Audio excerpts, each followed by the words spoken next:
त्यांनी प्रार्थना केलेली आहे. राम कथा सुंदर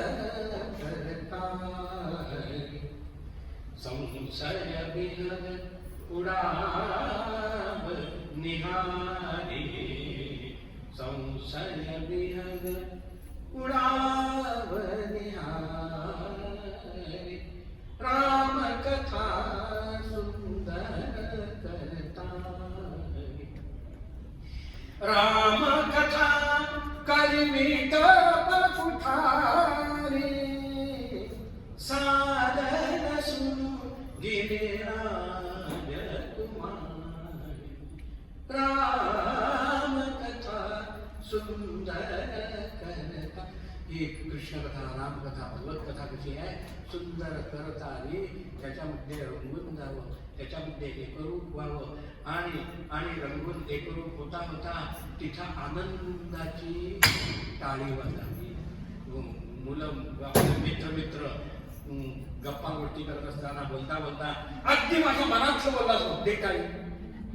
तशी ही राम कथा रूपी जी टाळी आहे ना, ही टाळी काय करते? संशय बिहक उडाव.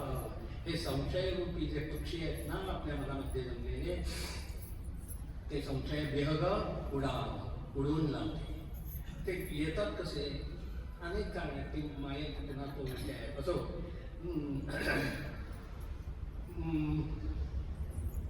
आता फारसं करावं लागत नाही. निवडणं पाकाडणं. मॉलमध्ये गेलात तर सगळे तयार पदार्थ मिळतात. तांदूळ काय, गहू काय, पीठ काय, सगळं आणायचं. ते सुद्धा करायला नको. डबेच मिळतात तयार, फ्रीज मध्ये आणून ठेवायचे. तर पण पूर्वी गंमत असायची. वाडे असायचे, गल्ल्या असायच्या, वाडे असायचे. आणि दुपारच्या वेळेला जरा आडवं पडून झालं म्हणजे मग एक एक महिला दारात येऊन बसे अंगणामध्ये. मग हातामध्ये रिकामं बसायचं नाही. एखादं ताट असेल किंवा सूप असेल, टोपली असेल, गहू पाक किंवा काय ज्वारी तांदूळ वगैरे. मग मी सुरू केलं ती अहो रमाबाई कुठे गेली, या की. मग रमाबाई आली, रमाबाई आली, आमची आली, तुमची आली. 4-5 जणी नसल्या, गप्पा गोष्टी सुरू झाल्या. अहो इकडं द्या, मी पण जरा पापडून देते. असं यांच्या गप्पा गोष्टी करत करत ते सुरू झालं. करता करता तिथं ते तांदूळ बघितल्यानंतर चिमण्या म्हणून चिमचिम करायला लागल्या. मग हिनं आता काय आहे, खडा टाकताना एखादा तांदूळही पडून जातो. मग ती चिमणी येते खाली. मग ती चिमण्या यायला लागल्या. बघितल्यानंतर मग मुद्दामच थोडे तांदूळ टाकले, खाऊन येत बिचाऱ्या. असं करता करता मग ती चिमण्या जरा झीट व्हायला लागल्या. हो, आणि मग आणखीन पुढे येतात त्या चिमण्या, आणखीन पुढे येतात. आता तर ताटावरती घेऊन ते चिमणी खायला लागली. असं जेव्हा व्हायला लागलं त्यावेळेला संशय बिहग उडाव. मग त्या चिमण्या अशी टाळी वाजली म्हणजे त्या उडून जातात. तसं रामकथा सुंदर करत आली. संशय बिहग उडाव. हे मनात ही आनंद रूपी हरिकथेमध्ये तल्लीन होऊन वाजलेली जी टाळी आहे, ती संशय रूपी विहंगाला, पक्षांना पळवून लावणारी आहे. आणखी कशी आहे? रामकथा कधी बिटप उठारी. उठार म्हणजे कुऱ्हाड. कली नावाचा जो फोफावलेला प्रचंड असा वृक्ष आहे, त्या वृक्षाच्या मुळावरती घाव घालणारी कुऱ्हाड. म्हणून सादर सुनगिरिराज शंकर पार्वतीला म्हणतात, आदरपूर्वक श्रवण कर.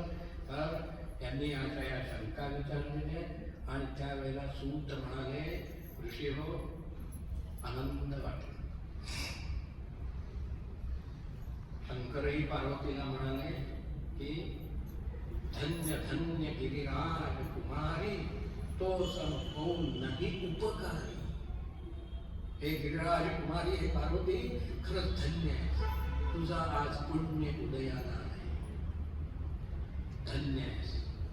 आणि एवढंच नव्हे, तू तर धन्य आहेच आणि मलाही धन्य केलंस. का? तर मला तू रामकथेच्या विषयी प्रश्न विचारतेस.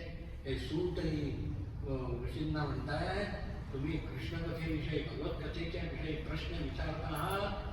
तुमचं सगळं पुण्य उदयाला आलंय. आम्हालाही मोठा आनंद होतोय. त्या निमित्तानं माझ्याही मुखातून हरिकथा बाहेर पडतीये, याचा आम्हालाही मोठा आनंद होतोय. एरवी म्हणजे आम्ही काहीतरी करत बसतोच, मोबाईल आता काही नसलं तरी वेळ अजिबात लोक फुकट घालवत नाही. मुलं एका ठिकाणी असे बरेच जण बसले होते, कॉलेजची पोरं बसली होती, बाकीचे आहे, आणि सगळ्यांचे मानं खाली, सगळेच मानं खाली, फक्त एकाचं डोकं वरती होतं. का?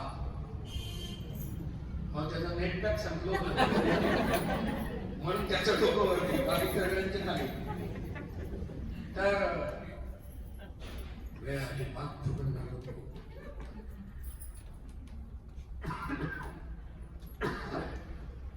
फार मोठी माझ्यावरती पुण्य उदयाला तुझंही आणि माझंही. यामुळे प्रश्न विचारलास, याच्यासारखं दुसरं जगामध्ये आनंदमय असं काहीही नाही. सांगतो आहे, तू तर म्हणताय दुसरे हो, अनेक वर्षांपासून, हजारो वर्षांच्या पासून या ठिकाणी कुंड भेटलेला आहे, आणि हे सत्र तुम्ही या ठिकाणी करता आहात. आज इतक्या वर्षांनी तुम्हाला हरिकथा ऐकावी इच्छा निर्माण झाली. आजपर्यंत केलेल्या सगळ्या कर्माचं पुण्य आज उदयाला आलं. हा प्रश्न तुमच्या मनामध्ये उत्पन्न झाला. निश्चितच ऐका, सूत म्हणाले, हे नुसतं एवढ्याशा प्रश्नानं भागणार नाही. तुम्ही प्रश्न अनेक विचारले, बरोबर आहे, पण मला त्याच्याकरता खूप मोठी कथा सांगावी. हो हो म्हणून आम्ही तर त्याकरता असं सांगा ना, सांगा ना.